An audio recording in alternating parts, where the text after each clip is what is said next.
Hi friends! అందరూ బాగున్నారా? అమ్మ చేసిన వంటకాలతో మళ్ళీ మీ ముందుకొచ్చేసాను. ఈరోజు రెసిపీ ఏంటంటే మనందరికి ఇష్టమైన ఉగాది పోలెలు. దీన్ని కొంతమంది బొబ్బట్లని గూడా అంటారు. ఈ మెత్తటి స్పాంజీ లాంటి పోలెలు ఏ విధంగా చేసుకోవాలనో చపాతీల కంటే ఈజీగా గూడా చేసుకోవచ్చు. అది ఏ విధంగా చేసుకోవాలనో ఒకసారి చూసేద్దాం. నాతో పాటు వచ్చేసేయండి. ఇక్కడ నేను కుక్కర్‌లో ఉడకబెట్టుకుంటున్నాను పప్పు. మొదటిసారి నేర్చుకునే వాళ్ళైతే పప్పుని బగోన్‌లో గూడా ఉడకబెట్టుకోవచ్చు. ఈ కుక్కర్‌లో ఒక గిన్నెతోని నేను గిన్నె నిండా శనగపప్పు తీసుకుంటున్నా. ఈ శనగపప్పు గిన్నెలోకేసేసుకొని వాటర్ పోసి 2, 3 సార్లు క్లీన్ చేసి పెట్టుకుందాము.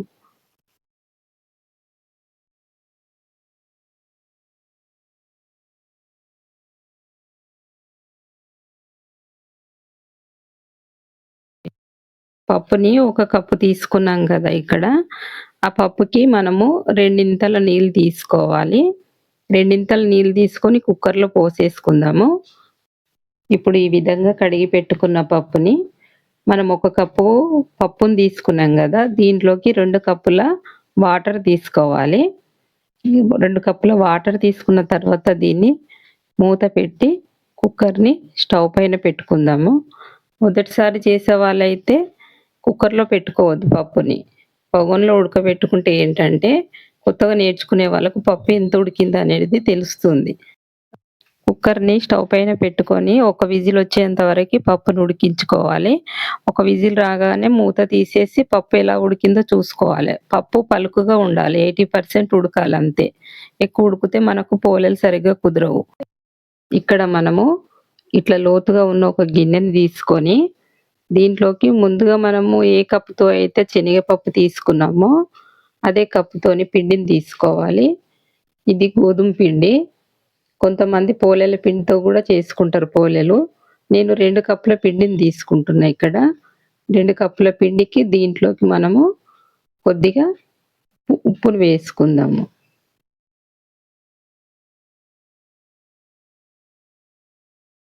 ఇక్కడ నేను చూపిస్తున్న విధంగా కొద్దిగా వేసుకోండి ఉప్పుని. మరీ ఎక్కువ వేసుకోవద్దు. ఏసుకోనట్టుగా వేసుకోవాలి. ఇప్పుడు మనము దీంట్లోకి 3 టేబుల్ స్పూను ఆయిలేసుకోవాలి.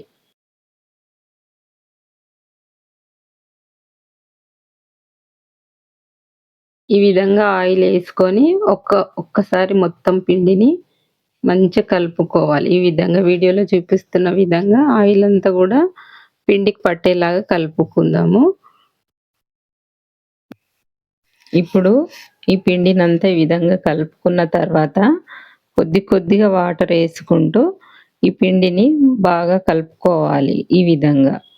ఒకేసారి వాటరేసుకుంటే ఏంటంటే వాటర్ ఎక్కువైపోతుంది. మళ్ళీ దాంట్లోకి పొడి పిండి కలపాల్సొస్తుంది. ఆ విధంగా కాకుండా కొద్దిగా వాటరేసుకుంటూ తడుపుకోవాలి పిండిని.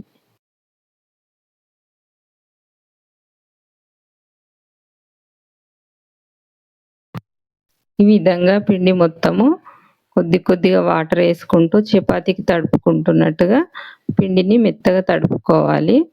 పసుపు నీళ్ళని గూడా దీంట్లో కొద్దిగా పసుపు వేసి పిండి మొత్తం కలిసేలాగా మంచిగా నీట్‌గా ఒకసారి కలుపుకోవాలి.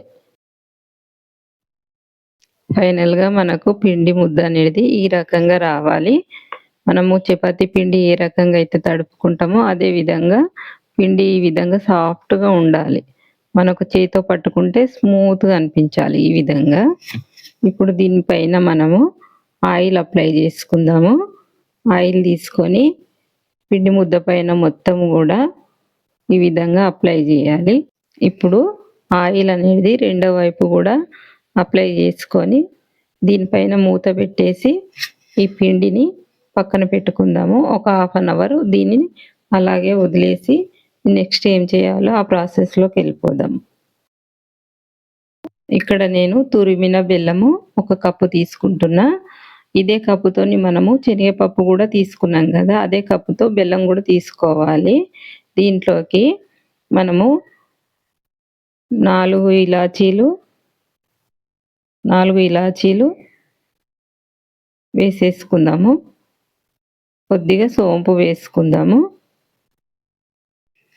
ఇప్పుడు ఈ కప్పుని పక్కన పెట్టేసుకొని కుక్కర్ ఒక విజిల్ వచ్చింది. పప్పు ఏ రకంగా ఉడికిందో చూద్దాము. మనకు ఇప్పుడు పప్పు అయితే కరెక్ట్‌గా రెడీ అయిపోయింది. మనము ఈ పప్పుని చెక్ చేసుకోవడానికి ఈ విధంగా పప్పుని విరిచి చూడాలి. చూసినప్పుడు పప్పు అనేది పలుకుగుండాలి. ఎక్కువ మెత్తగా ఉండకూడదు. ఈ రకంగా ఉండాలన్నమాట. ఇప్పుడు ఈ పప్పుని మనము వడగట్టుకుందాము జాలీలోకి. వంపేసుకొని నీళ్ళు మొత్తం పోయేంత వరకి అలాగే వదిలేయాలి. ఈ పప్పుని మనము ఫ్యాన్ కింద పెట్టుకొని మొత్తం చల్లగా అయ్యేంత వరకి అలాగే వదిలేయాలి. ఇప్పుడు మనకి పప్పు అయితే రెడీ అయిపోయింది. చల్లారిపోయింది.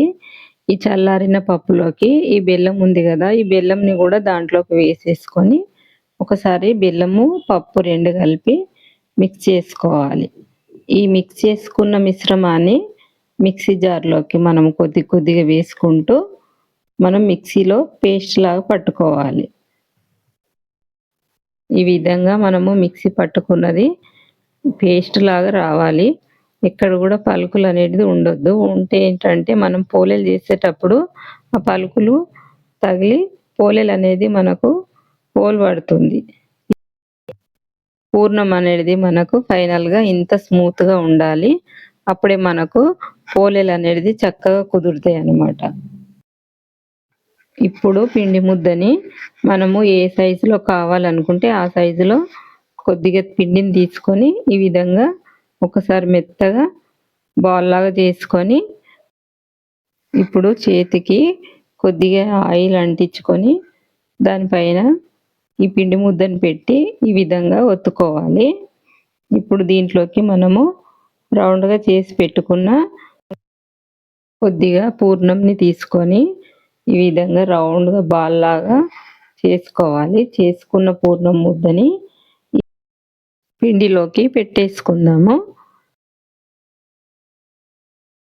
పిండినంతా గూడా ఇప్పుడు వీడియోలో చూపిస్తున్న విధంగా ఈ విధంగా పిండినంతా గూడా ఒకసారి ఇలా పూర్ణంని లోపలికి ఒత్తుకుంటూ పిండిని పైకి లాగాలి.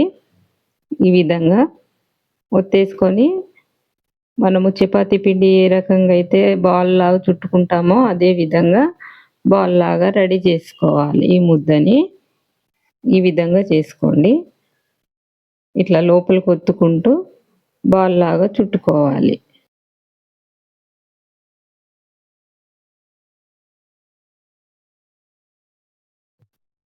చూడండి ఈ రకంగా మనము పిండినంతా గూడా పైకి లాక్కుంటూ రౌండ్‌గా చుట్టి ఇలా చపాతీ ఉండలాగా చేసుకోవాలి.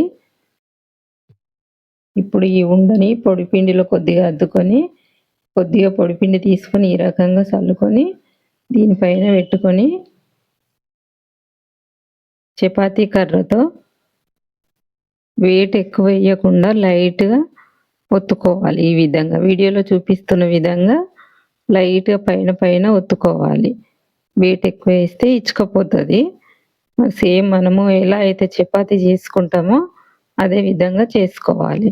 మనకు ఎంత సన్నగా కావాలంటే అంత సన్నగా గూడా చేసుకోవచ్చు.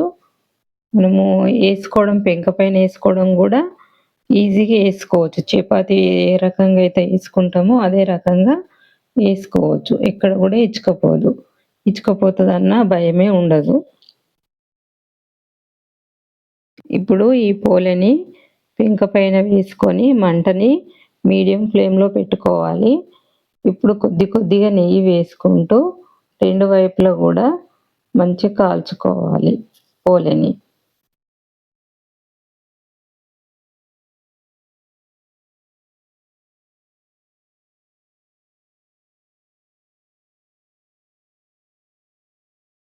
ఇలా అన్ని వైపులా గూడా మంచిగా కాల్చుకోవాలి పోలని. అప్పుడే మనకు పోలె అనేది బాగా పొంగుతుంది. ఈ రకంగా రెడీ అయిపోయిన పోలని ప్లేట్‌లోకి తీసుకోవాలి.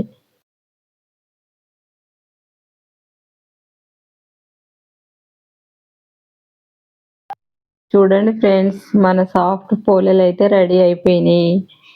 మీరు కూడా మీ ఇంట్లో ట్రై చేయండి. మీకెలా వచ్చిందో కామెంట్ చేయండి. ఈ వీడియో గనక మీకు నచ్చినట్టయితే లైక్ చేయండి, షేర్ చేయండి, కామెంట్ చేయండి, సబ్స్క్రైబ్ చేసుకోండి. Thank you.